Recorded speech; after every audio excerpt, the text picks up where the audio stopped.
here. We have to use these microphones tonight, so I will pass them along. They are on, and we will be told when the other microphones are working, if they are. I'm calling to order the Finance and Warrant Commission meeting of November 12th.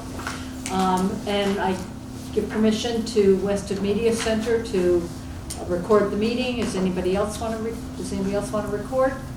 Nope. Okay, we'll say the Pledge of Allegiance.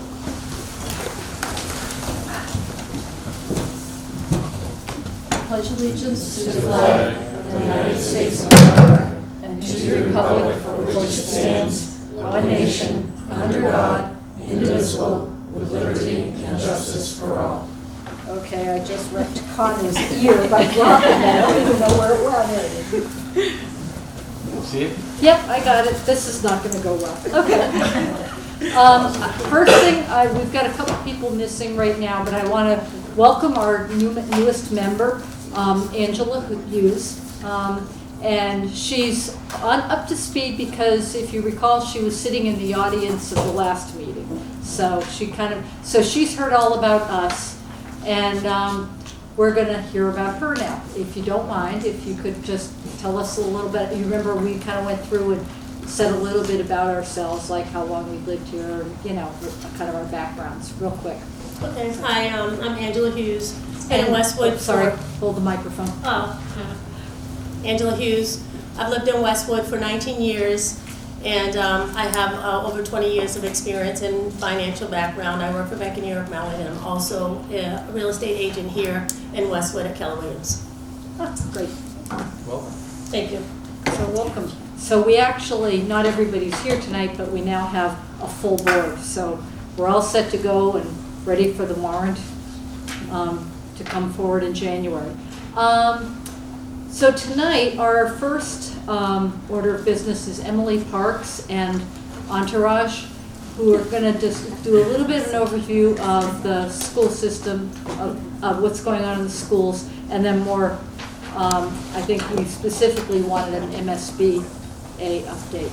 So we have Lemma Jean-Baptiste, who is the new finance director, and Maya Plotkin is chair of the school committee and Superintendent Parks. Thank you. So welcome. Thank you. Your microphones are working. Okay, great. So Maya is actually a member of the school committee, and she is the chair of our school building committee. Right. Tony Mullen is the chair this year. And thank you for introducing Lemma. So Lemma started with us in April after Heath Petrarca retired, so this is the first time she's been here at FinCom.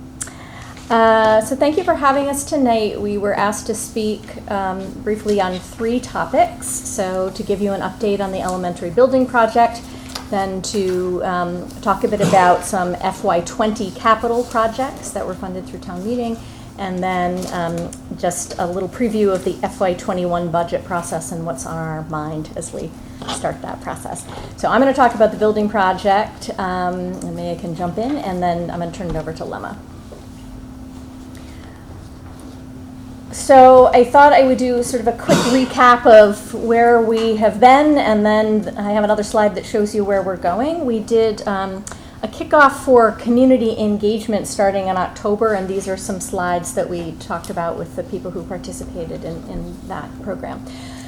So way back in March 2015, the school committee commissioned a master plan capital needs study, and what came out of that capital needs study was confirmation, I think, of some things that we knew, which is that 3 of our 5 elementary schools are aging. They're about 70 years old. They're nearing the end of their useful life in terms of some of the systems. So this study identified a lot of needs in terms of things like HVAC and plumbing and roofs and all of those things. So the school committee set off trying to sort of think strategically about how to address those needs. You can see there's sort of a big gap here between the next thing on the timeline. We started down a path and then decided that we needed to slow down. We learned more about the Massachusetts School Building Authority and really decided that we wanted to see if we could work with the MSBA. So in the spring of 2017, we applied to work with MSBA. MSBA is a program through the state that provides partial reimbursement to local communities to take care of their aging school buildings. We were pleasantly surprised that we were accepted into the program in December. We were accepted on our first try, which is pretty unusual for communities.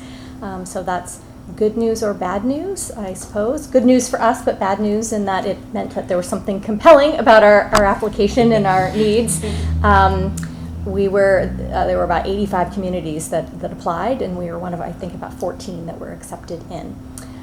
So once we were accepted in, we had a period from December 2017 to May 2018. Well, you may remember we did a lot of community outreach. We did many community forums. We did tours of our buildings.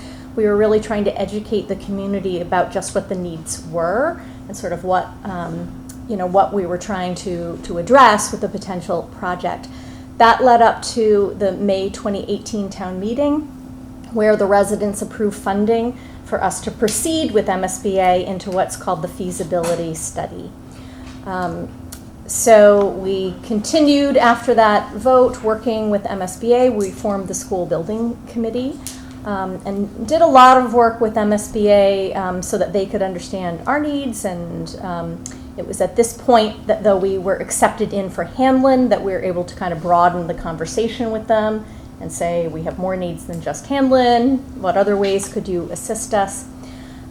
We provided them with a bunch of data and information. They did an enrollment projection, and ultimately, in February of 2019, they voted us into the next phase, the feasibility study. So that's the phase that we're in now. The first two activities after being voted into feasibility are to go through the public procurement processes to select your OPM, your Owner's Project Manager. So we've done that. We're working with Compass. And once we had our OPM on board, we just went through a fairly lengthy process to select our architect. That selection is made through a process with MSBA. They have a designer selection panel that we participated in October. So we now have Doran Whittier on board, and we are really ready to, in earnest, start the feasibility study. So we did our kickoff on October 23rd and then again on November 4th with the community. And we're really starting an 8-month process of engaging residents and educators in thinking about what our vision for education is, what our needs are, and trying to define how we're going to go forward with this project. Between now and March, based on sort of all of this input, our designers are going to be looking at an array of options, up to maybe 20 or 25 different options for us. And then we sort of whittle down, and by March, the School Building Committee will approve a short list of options. And then we sort of have the next round of community engagement between March and June, so that the School Building Committee can get more input, and by June to vote on what the MSBA calls the preferred solution, so sort of the one project to go forward. So by the end of this school year, the plan would be to submit that preferred option to MSBA, and then once it is approved, at the beginning of next year, the designers would then take that one option and start schematic design out to about 30%, leading to spring 2021, where our intention would be to come to the residents. It says town meeting, but it would also require a ballot vote to hopefully secure funding for the project. And then we're getting into parts of the timeline that seem a ways off, but if everything goes according to plan, we'd begin construction and the school would open in the fall of 2023. So we're entering a fairly exciting and intensive period to look at a bunch of things. So the scenarios that will be studied in the feasibility study fall into 3 major buckets, and these are buckets that we provided to the MSBA based on some conversations with them. So we will be studying, one project would be to say, well, let's just address Hanlon.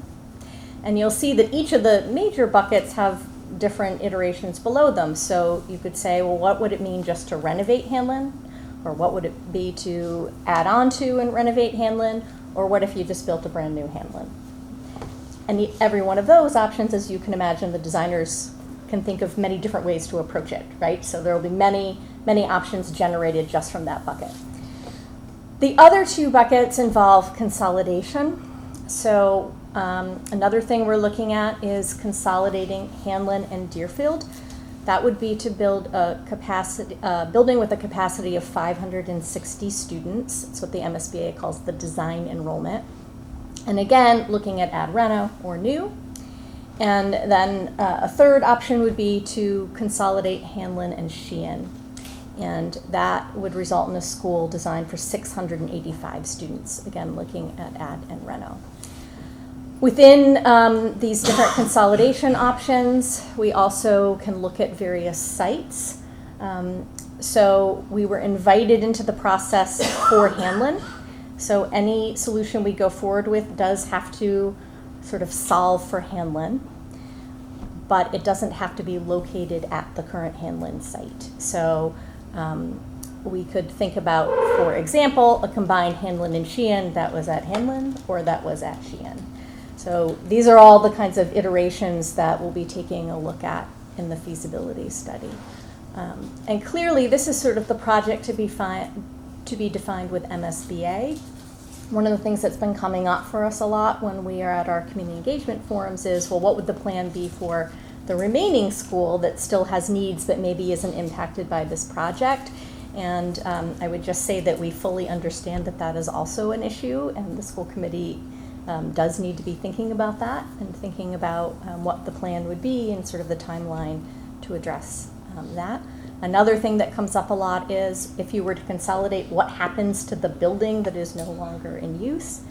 Again, we're just at the beginning of the feasibility study, so these are all good questions, and we don't know the answer, but clearly that's something that we would have to have some discussions with the town about as well. You know, might there be a use for a remaining building that would serve some other town function? Might we need it for swing space, some further project? Who knows? So these are all the kinds of things we have to consider through this process. And luckily, we're working with designers who have done this kind of process with many communities, and they have some clarity about how to do it, which is great. So the process this year, part of the feasibility study, is to really develop criteria that the school building committee can use when evaluating the different options. And so I just put up here just some examples of the kinds of questions that have to be considered. And so this is going to be a very comprehensive process as we kind of whittle down the options and hopefully figure out how to go forward. So I'm going to ask the chair, would you like to take questions between sections? Yes, okay. I think that would be helpful. Great. I have one question. Mhm. Do we know yet what percentage we will get for reimbursement?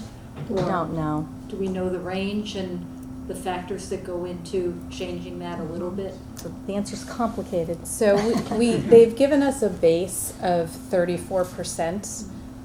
We've gotten a couple points because our maintenance program for the schools has been so strong that they gave us a couple points for that. We hope to get some sustainability bonus. points. Right, bonus points. We hope to get some sustainability points. However, this percentage is subject to a cap. So, you know, when we say 34%, that sounds great of the total project cost, but our project cost could be higher than the capped project cost. So that's why it's complicated. We will know before town meeting or when we present at town meeting what the estimated total project cost will be and what percentage reimbursement, what net percentage we're going to be getting from the MSBA. But at this point, we just don't know that. So it's a little like when we did the high school when we didn't get any reimbursement for the pool or the field. Right. Yes, there are Okay. exclusions, there are things that aren't included, there are caps, so it's difficult to say now what the reimbursement will be. You talked about different options of renovation versus new. Do they qualify for the same percentage renovation and new? Or exactly the Yes, same? yes, Okay. yeah. And the great thing about the MSBA is that they've done this, like this is what they do, they build schools. So even though their process is pretty prescribed, it's also incredibly informative for us. So going through this process is educating us, and they're also guiding us in a lot of ways. So I think, but the short answer is yes, depending on what project we present to the MSBA, we will have the same percentage, but just keep in mind that they'll be working with us all along the way. So when we present to them, it won't be a surprise. I have an observation rather than a question. I'm somewhat concerned about the time schedule. The town is currently paying off 2 very large bond issues. One of those will be paid off in 2023. A new big bond issue before that would mean not only an override, but a tax increase. So the timing of, if there's to be a big bond issue before 2023, the argument will need to be compelling. So, If you want to use the microphone, sorry. oh, sorry. Thank you. So I think one thing that we should state is that there's no, these schools, as Emily mentioned, are 70 years old. So we don't really have a do-nothing option. If we don't do this project, we still will have to do something with the schools. And that's something that's very much on the minds of the school committee. And those numbers, and we'll have those numbers because again, when we do all look at these different options, we will have renovating to code as one of the options. So we'll know how much it costs just to get the buildings to renovate to code. But there isn't going to be a do-nothing option because we do have to address, there are fundamental issues with the school. They're safe, they're very safe. Kids are doing great in them, but there are issues that need to be addressed. So I would just add, we've been talking a bit with Pam Dukeman, and so the high school building is going to be paid off. I think the debt falls off on that in 2023, and we've been talking about, the timing is going to be important in terms of sort of structuring things so that potentially this project comes online at the same time that the high school debt is falling off. Now, that's not neutral, right? But it would be something that would be helpful in terms of that issue. Another difference is when we did the high school project under the old SBA program, we actually, the town had to go out and sort of finance the whole thing, and then the MSBA was paying, you had to go out and do the whole thing, right? They've got it differently structured now so that you get paid back literally sort of in real time. We're sort of submitting monthly. And so it changes the amount that you would have to finance or borrow all at once.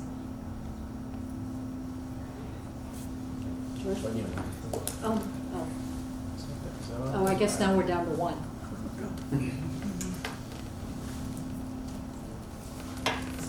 Just a couple of Okay. comments. One, my compliments to you on the amount of outreach you've done in educating the town. I mean, I think you sort of set an example in terms of what should be done.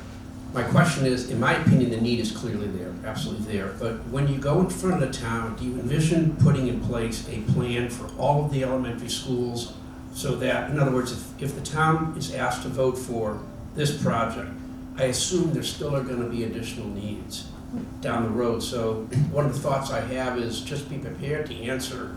This may be phase 1, but there may be a phase 2 and 3. At the end of the day, I think this town supports its schools, but I think the overall picture, the fact that we have 3 70-year-old schools says to me that we really have got to address all of them. Part A may be now, but it sounds, in my opinion, Part B is probably not far down the road. So I think, to me, if you're presenting in front of town meeting or starting to educate people, here's what we have to do. Here's our timeline for doing it, here's the support we get from the state, and here's what the town needs to do, step up. But once again, my compliments on the amount of outreach and information you provided. I know it's a lot of work, but you really are educating the town. I appreciate your saying that. I had somebody tell me recently that he's tired of hearing about it and just to let him know when he's got to go vote, and I said that works for me, so.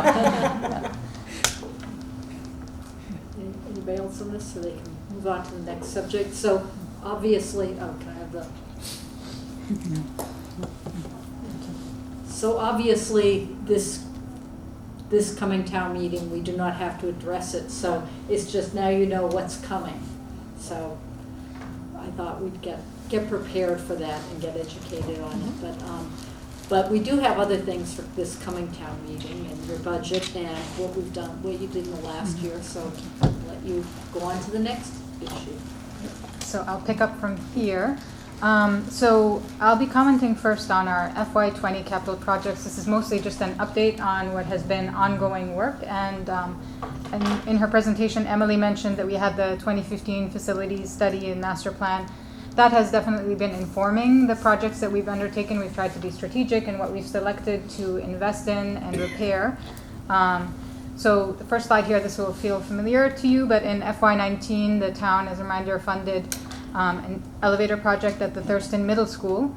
As of this summer, that project is completed, inspected, and in use now for the school year. It was funded at $175K. We also have some projects that are part of our ongoing capital budget. And in FY20, we took on a high school paving project. I'm only selecting a couple of examples here, but this was a nice photo opportunity of what the parking lot looks like after the project was completed here. That project was budgeted at $100K within our larger capital budget and was completed at under budget, which is great. We were also able to add a speed bump and a crosswalk, so that was one. We spent a good amount of time this summer working on AC installations. These were targeted installations at 16 units in classrooms throughout the district. They were expensive. The middle school units were particularly more expensive, in part because it's an old building and it's hard to retrofit and fit these units into the classrooms. These were classrooms selected to meet the needs of the extended school year program, as well as the students who might have that need for an AC in their classroom for the IEP or 504 plan. And we also selected a hand-picked classrooms that happened to be particularly hot. So our buildings overall are not air conditioned, but these are targeted units that we've used to address specific needs. And then an important area to note is the Thurston HVAC project. So this was a project that we started this summer with on the top of the chart, what you'll see in green here, bluish green, is $380K that has been approved. Part of it was town funding, $300,000 through an other capital allocation. And then we received some funding with the help of Tom Philbin through the Green Communities Grant to also invest in Thurston HVAC. And our goal was to improve the heating in the classrooms. This work is very much still ongoing. We completed the steam to hot water conversion in the summer, and we are still waiting on delivery for some unit ventilators for the classrooms to supplement the heat that they're getting through radiators, and that will be added this year. We project a need of up to $150K for the completion of that project, and that would be to install another 22 unit ventilators in classrooms in the oldest part of Thurston that need it the most. These are ventilators that are in some cases original to the building, and we've been keeping them going through ongoing maintenance and repair, but they're at their lifespan now. So we hope to receive that funding. We'll be requesting that for FY21, and that's one of our priority projects, I would say. We also received $100,000. The school security project at the Springtown meeting was funded, and that was a project that was intended to address the needs that were highlighted through a study that was commissioned by the town to look at the security in all of our schools. So that study was completed in 2019. You see a picture here of classroom locks. So that was an example of an installation that we completed, and actually it's still ongoing this year, but an installation that we've been making across our classrooms to make it easier for teachers to secure a room as needed, so they don't have to fumble for keys.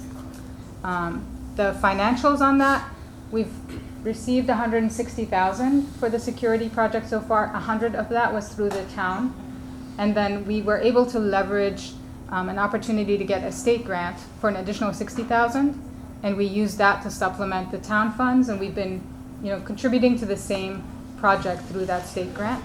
The audit that we had completed really helped us get that grant funding, so that was an important tool.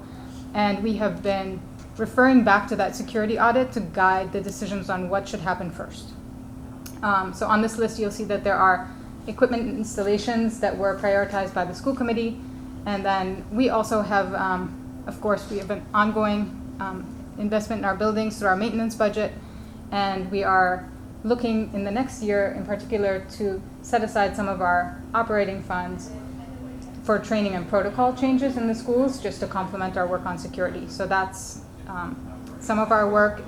We project a need for potentially $100,000 for continued work on the security efforts, and that would also be a focus on equipment and installations.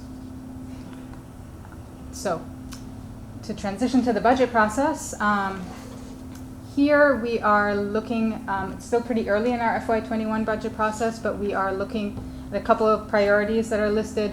One of them is certainly to meet our contractual obligations.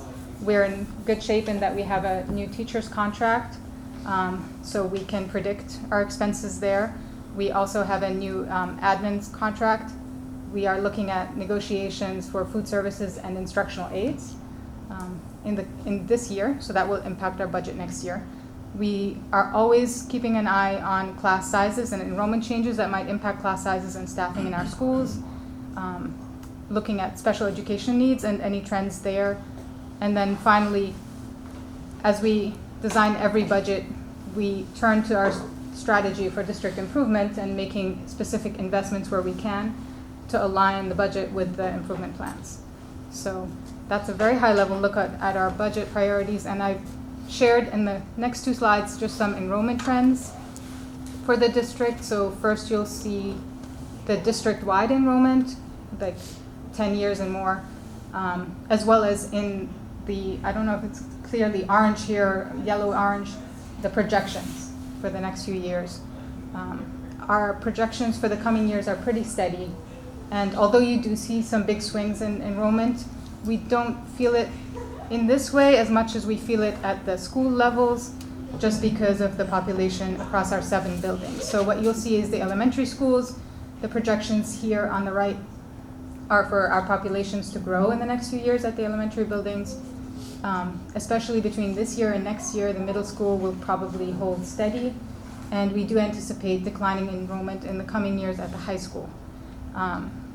We are having conversations, and Emily's keeping a close watch on the enrollment numbers to start to think about what this will mean for our staffing.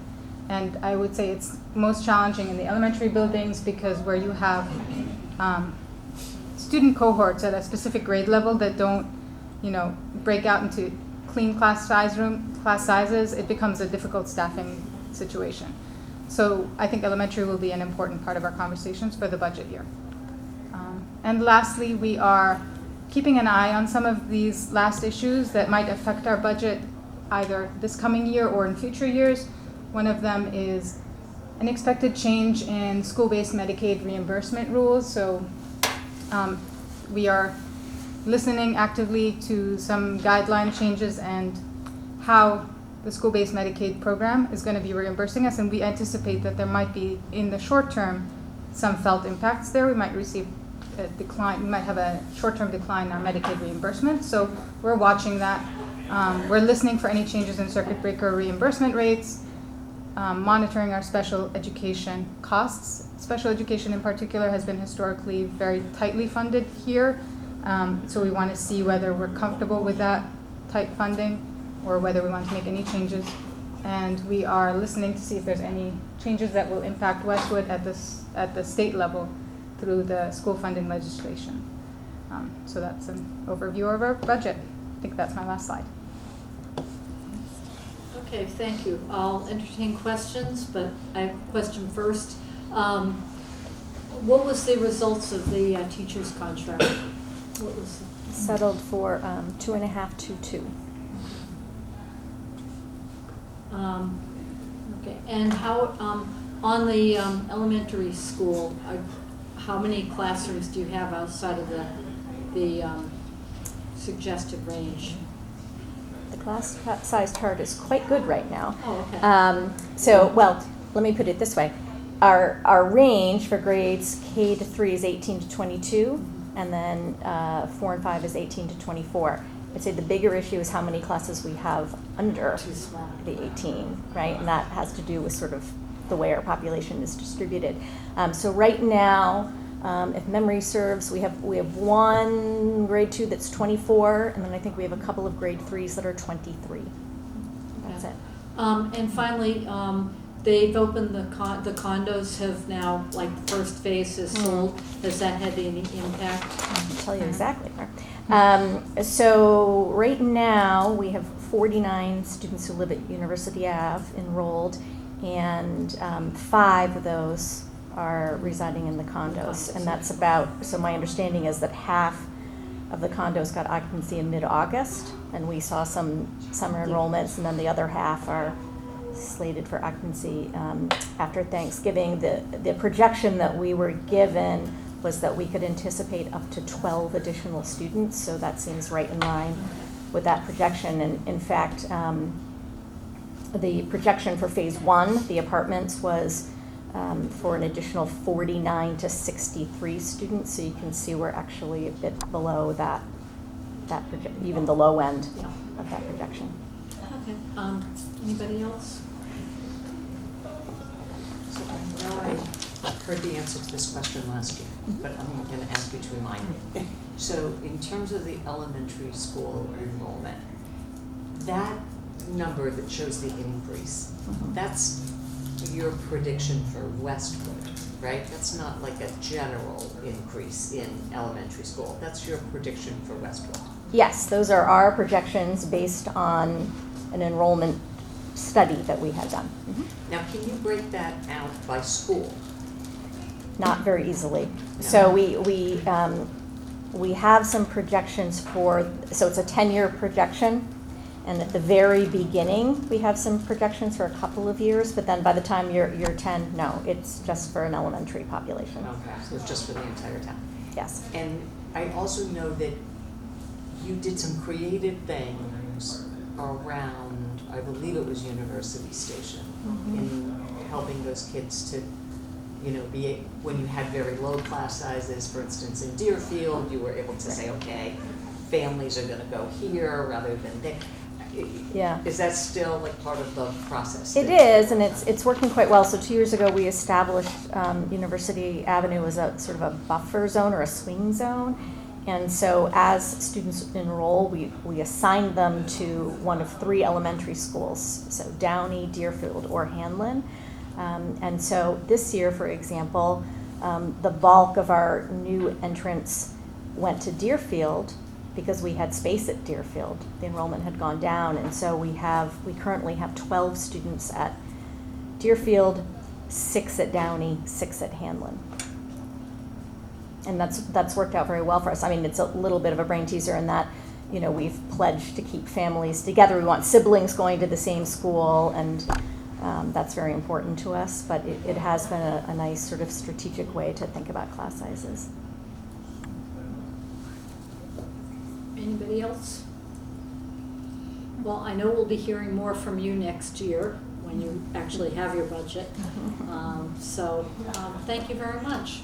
All right, thank you.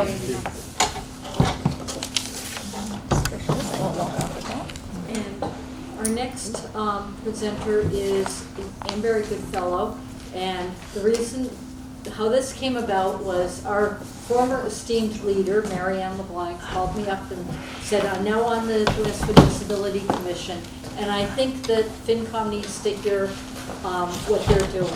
And how could I say no to Marianne? So, and then she said, oh, and by the way, I won't be able to come, but but anyway, we have Ann and Marianne Carty. So nice. Welcome. Thank you. Nice introduction. We're thrilled to have Marianne join the commission. She brings tremendous, as you well know, tremendous skills, and she has agreed to do our minutes. So, okay, Marianne.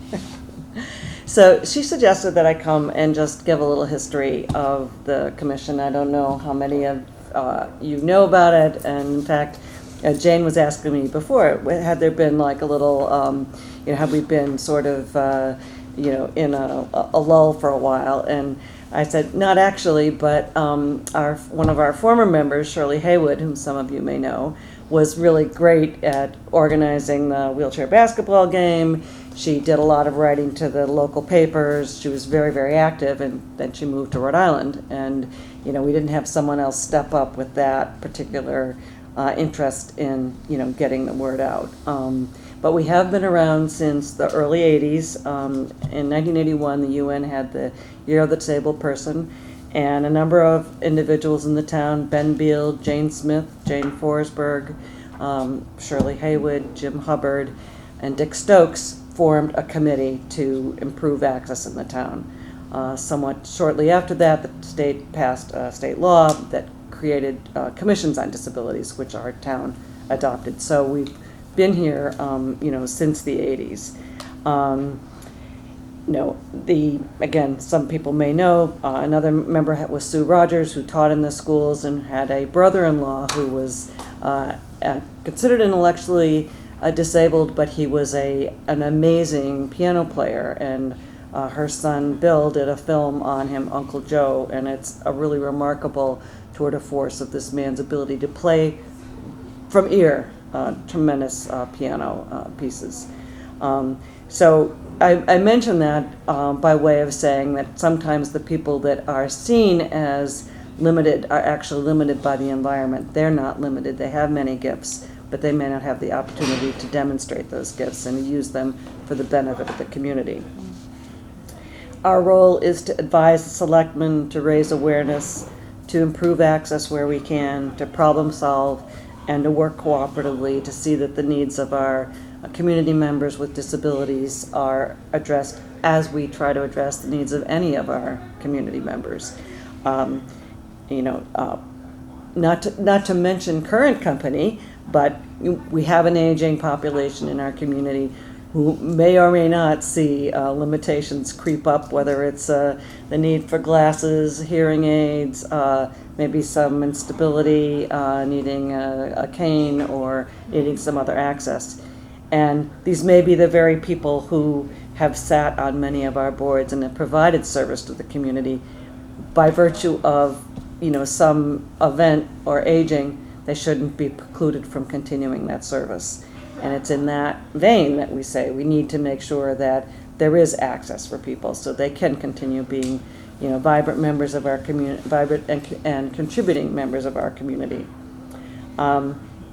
Some may know that the Americans with Disabilities Act was passed in 1990, requiring new construction to be accessible. Mass already had an architectural access requirement that applied across the board. And many improvements have occurred. The police station has been built and has that access. The library here is beautifully accessible. Many of our schools have made accessible, yet we still have progress to be made, and one of the main buildings that needs that is Town Hall. And it's a bit of a concern that Dottie Powers goes out into the parking lot to provide town services to people who have difficulty getting in the building. And people may come in and out that side door and say, well, there are lifts here. Well, I mentioned at the planning board that the Disability Commission met downstairs in Town Hall one time, and one of our members, Dick Stokes, was in a wheelchair, and he was coming to the meeting, and it turns out he was a tall man and couldn't make the clearance going down the stairs on the lift. And lo and behold, there's no reverse on that lift. This very dignified banker, who in his later years had to use a wheelchair, had to wait while the fireman came over and cranked him up by hand. This is not a way to run a railroad or a town hall. And it won't surprise anyone that we don't meet down there again. The lift from that main entrance will take you up to the main floor and up to the second floor, but even in a 2016 study that the town had done of Town Hall, it was recommended that in 2017, that be replaced by a single lift that would do all the floors. And last time I was at Town Hall, that hadn't happened. So I think this really needs to get, moved up on the priority list.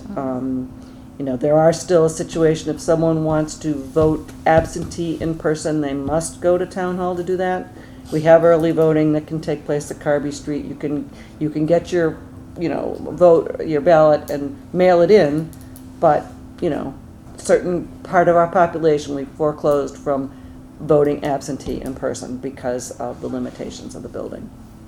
So that was when, where Mary Ann was like, let's go and, say hello and say that we'd like to be a resource and an advocate for, continuing to make these improvements in our community.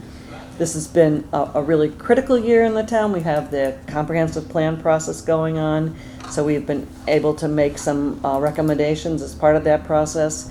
We've just been through the open space and recreation plan and talked about having there be access to our parks and our fields and our trails so that people may accompany their disabled member to the game. If it's a grandmother who wants to go to the softball game or someone wants to take a walk on a trail, there should be some, not necessarily every trail, but there should be a trail where, people can go with their family, have that access to enjoy the benefits of living in a community like ours. So that's my little spiel. So how, do you identify areas in town and do the selectmen have a list? Do they know of, or do you just observe when things come up, how things can be improved on something? I mean, the town hall, well, we all know that, but, like on a building or, usually the architects know that, but I know when we were dealing with the high school, there were some issues on some doors. Right. Regarding that, and, that were kind of not really caught by the architects. So. Right. That's a great question, a great example. It is in part through someone making a complaint or bringing something to our attention that we, find out that something needs to be improved. I think that the current situation where through the, the town communications, through the email of upcoming meetings and, a lot of communication improvements have occurred. We hear more, we see that something's going to be discussed and we can be proactive. Otherwise, we have the situation back at the School Street Playground. It was about to open. The Americans with Disabilities Act and state law required that it have some access for children with disabilities, and it didn't. So we were, everyone played really quick catch up. Town identified some funds that could be used, and the access was provided. But that's a really, for us it was uncomfortable to be hearing about it at literally the 12th hour, not even the 11th hour, and being in that position of saying you really can't open it. So I think that currently with this better communication, we're able to, get to review something, get to say, you're missing this particular population in your plans, and let's improve it. Planning board's been very responsive, and again, we're able to be involved at the planning side instead of the last minute. So really from something like the master plan, you're looking at, instead of having a section that's on access and concerns about that, it's scattered throughout the facilities or recreation. That's what we're trying to do, have it be seen as, a total look at the town, not just an over here is this, targeted group that needs these specific things, but rather, what's the status of our access for our citizenry, universal access for people throughout the community. And again, it may not be, the primary need of some individual to access a service, but they might be traveling with their grandmother, or it might be, and then you get into, it might be the stroller, it might be a wheelchair, it might be some other, access issue, or it might be an auditory issue or, a screen reading issue. And, so we've tried to, again, work cooperatively with the town to accomplish that. Is there a point person that if people, because this is being filmed, Yeah. if people have an issue or have identified something, is there a point person that they go to? Is it you or? It's me, and then Marianne is the, if they do, send in an email to the town, to the town website, it will, come through Marianne to us. There was another instance in which we got a complaint from someone who was traveling by train, and during that time, the 128 station was inaccessible because anyone who commutes from here into town knows that the elevator might not work, the escalator might not work, and we learned that if you were coming from New York on Amtrak, you had to tell the conductor that you want to get off at Westwood, and then they would reroute the train on the inbound track so that you could get off. Otherwise, if you got off on the inbound side, you had to wait 20 minutes for a van to come from Westwood to go over to the Canton side of the train tracks to bring you back over to Westwood. You couldn't get from the inbound track to the building. That, through some cooperative effort, the town, and pressure on Amtrak and the MBTA, we were able to arrange to get funding to get that project back on the list to be accomplished. But again, so there are some complaints that, are made that, working, we're advisory to the selectmen, so working with the selectmen, we can work to have those things resolved. Again, trying to do it through a cooperative means. That said, there was a concern that if we continue to not take action in some of our buildings, it may rise to a larger level of a complaint. But hopefully we can get this on track to, be addressed. So George, and then if anybody else. So is there a formal request into the selectmen to address this issue in town hall? Of town hall, well, it's on I think a long-range planning, list, but it seems to never rise up in the priority listing. It sort of lurks at the bottom of the priority. Because the first thing is the schools, and and it's after the schools, A lift? well, I think that they've got a lot of things they're gonna do. It's a renovation of town hall. No, Although- I understand that, but it seemed to me if a person can't get in to vote. I don't know. Well, I might make a suggestion that you put a formal request to Yeah. the selectmen to address this issue. It doesn't seem to me like it's that big of a capital issue, but a rather embarrassing one that we haven't addressed. That's exactly right. So I would really strongly recommend that you put a letter into the selectmen. I'll certainly be looking forward in any capital requests that come in front of us. Right. And that, that was Mary Ann LeBlanc's, also her recommendation was, to come here with this concern and also talk to the, long-range building. But make a group. formal But, yeah. request to the selectmen, okay? Mhm. A letter, Yep, copy to the FinCom. okay, thank you.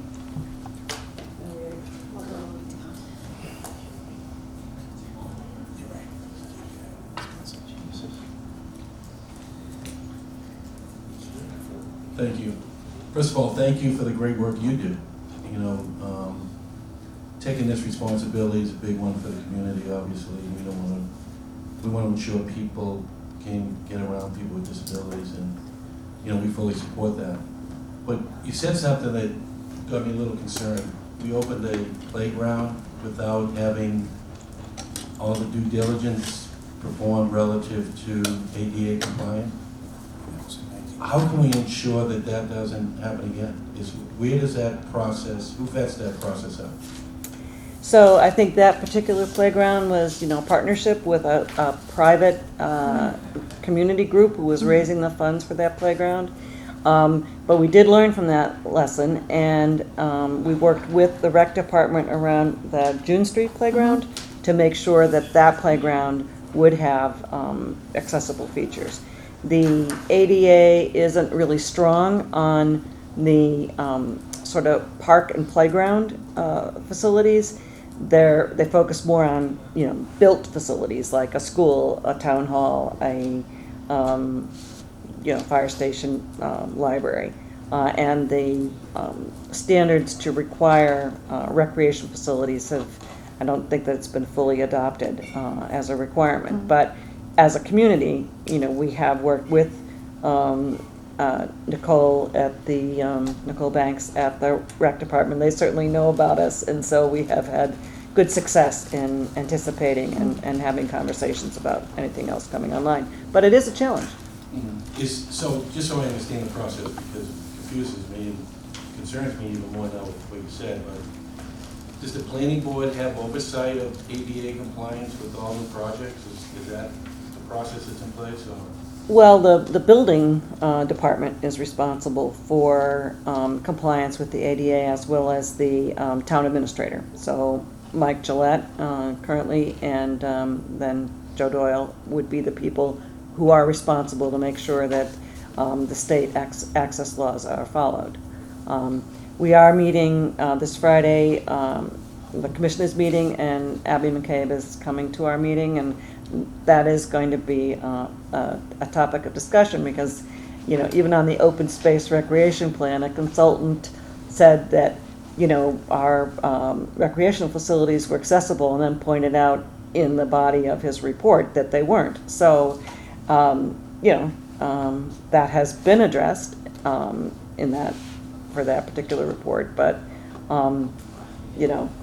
it's there's an enforcement issue, so there aren't strong enforcement laws or enforcement procedure for the ADA. It takes a complaint to the Justice Department, and the Justice Department acts on a complaint against a chain of movie theaters that hasn't provided proper access, or it might address the Red Sox and the Celtics. For 351 cities and towns, they're not going to come around and necessarily look at each town and say, have you met all of the requirements that you need to meet to provide access for all of your citizens? So it does take complaints, and it takes cooperation. I think we've done decently on that. There's always room for improvement, absolutely. But when there has been something brought to the attention of the select board or the town administrator, things have been done to address it. Communication could be improved. And, anybody in any town board knows that, that's the big challenge for any board and for the citizens, is knowing what's going on and knowing who to talk to about improving it, so.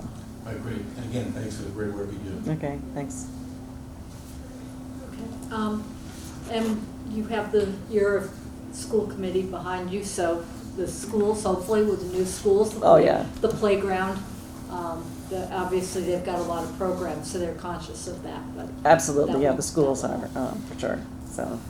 Great. Okay, so, we've got Thanks for your time. We've got our ears now open. Great. When we've got things coming before us, so thank you very much. Thank you. Thanks, Mary.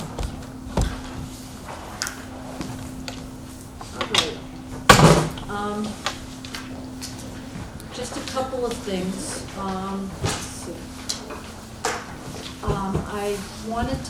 I spoke with Jack Wiggins, who's the chair of the steering committee for the master or comprehensive plan. And he confirmed to me, this is good news for especially Jim and Lauren, that the master plan will not be part of a warrant article for town meeting. And there may be a presentation of the plan to town meeting for town meeting's endorsement, but the endorsement is not considered a vote. It will not be part of the town meeting at all. So, and I'm not even sure it's going to be ready for this coming spring. But I just wanted to point to you, there's a lot of information. You've probably seen a lot come through if you're signed up for all the information on steering committee meetings. There are 3 more. There's one November 19th on transportation, sustainability, and resiliency, December 10th on housing and land use, and January 7th on town centers and economic development.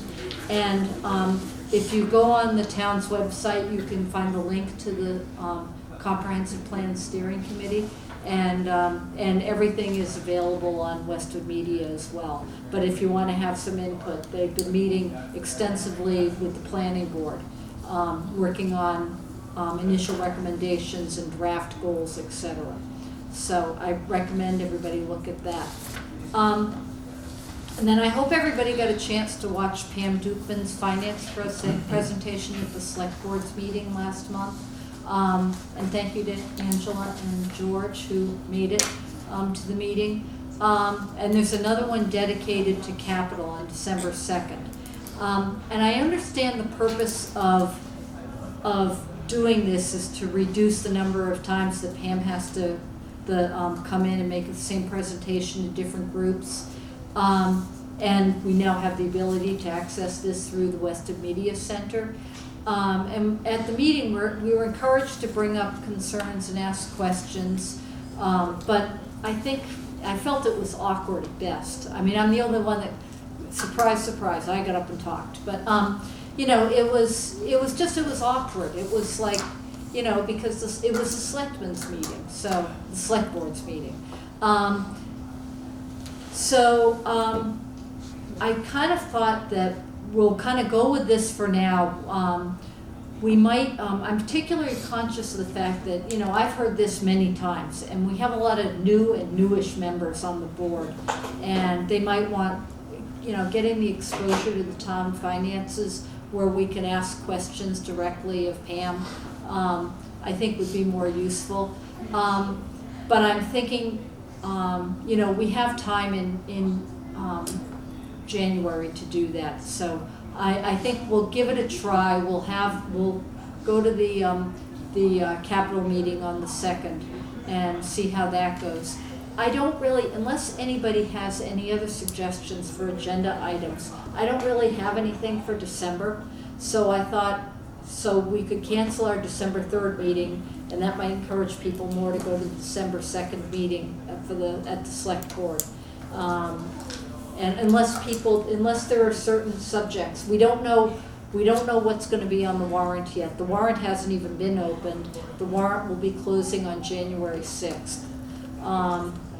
Last year, the December meeting was more of a kind of, we did it in September. We kind of went through the book and, you know, what we were going to be doing, how we look at the budget. But, you know, we really didn't have a presentation. So that's what I'm kind of thinking. So if anybody has any thoughts or suggestions.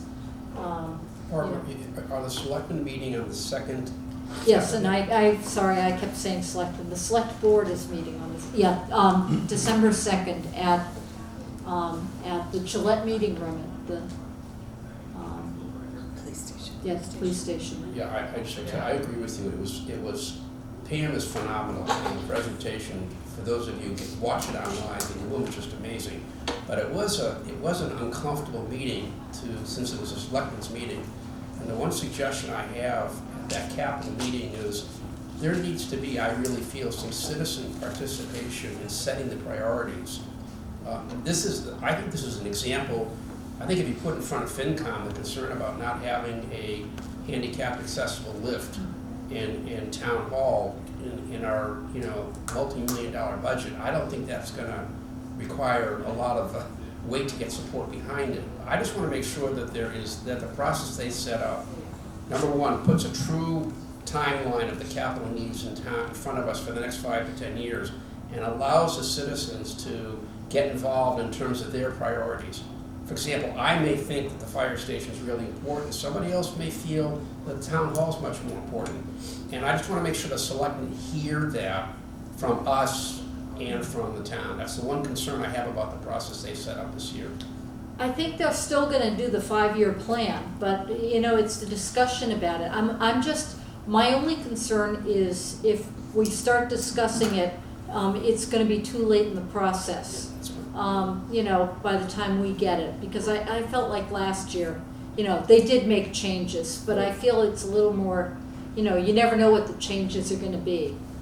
Well, they made changes because we got pretty concerned about one of the particular items, Yeah. and it didn't make a lot of sense to FinCom members. And I just want to make sure that they reach out and get some input from the town on what people view as their priorities for the capital budget. Well, on the other hand, when Pam comes, we don't have the advantage of having the whole board here, so it's more for our information. So I kind of feel like, okay, we'll let it go, we'll see how it goes this year, but, you know, we might kind of insist on it differently. And of course, we're gonna have a new town administrator, who will have only, I had suggested maybe he could come to our meeting, but he will have been on the job for 3 days at that point, so it didn't make sense to have him come in, you know, when he's still gonna be, you know, working with Mike at that point, so.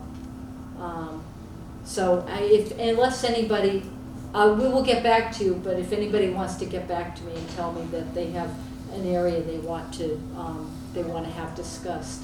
I mean, another thing I was thinking, maybe getting Tom Philbin in on energy, but, you know, we can do that anyway sometime in January or one of the other meetings. Can I ask another meeting question, not on December, but other than December 2nd, as we look ahead into next year, are there other school committee meetings with everything that's going on, or other types of meetings that we should have on our calendar to try to attend?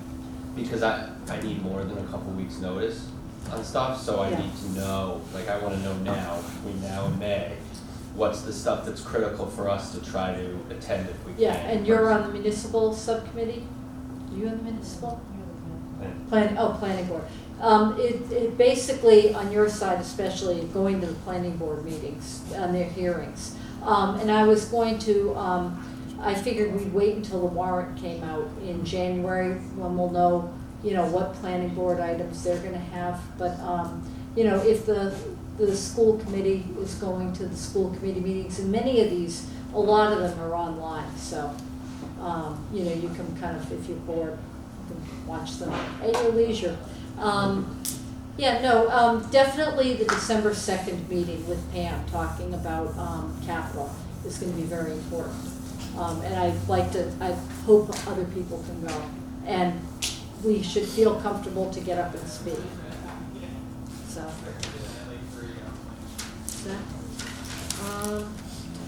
Okay, and we can't leave without a group photo. We need to approve minutes. Oh, we need to approve minutes, okay. Oh, that was okay, up there. So we have the minutes from October 1st. Can I have a motion to accept, to approve? I'll make a motion to approve. Okay, a second? Second. All right, and has any changes? Any suggestions? Okay, all those approving it? Any declines or dissents? Okay. Unanimous. Okay, and I think, Can I just ask, I sent out the updated contact information, I didn't hear back from anybody, so I'm assuming everybody's is okay. Good, thank you on that. Assuming the contact information you said was correct, I'm sorry. I would like to I know it's the wrong cell number you gave me. I'd like to make a couple of comments. Had I known about the group photo, I might have wanted to. But I would like to suggest that, well, I did not receive the agenda. I did see the one on the town website, but I would suggest that it be sent it came out, she sent it this week. So, was it Last Thursday. And I have another observation as well. Today was the deadline, this commission approved the electric aggregation proposal about a year ago. You may remember, today was the last day to submit written comments. However, the select board is having a meeting next week in which they will take verbal comments. I did make some comments. If anyone is interested, I'm willing to share. It is going to be something that will affect you coming up next year.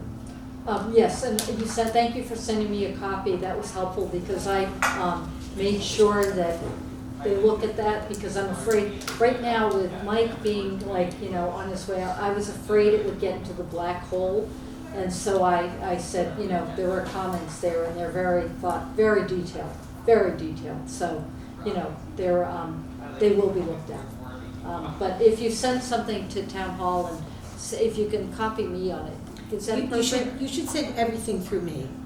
Well, he wasn't doing it as a FinCom member. He was kind of doing it as an individual. This was not a FinCom issue. I did not want it to be an agenda You mean issue. you're just doing it as a resident making comments? Right. Oh, I'm sorry. But he did copy it to me, which was good, because I made sure that they're gonna see it. It was something that this commission was involved with, so I thought you might be interested. Good.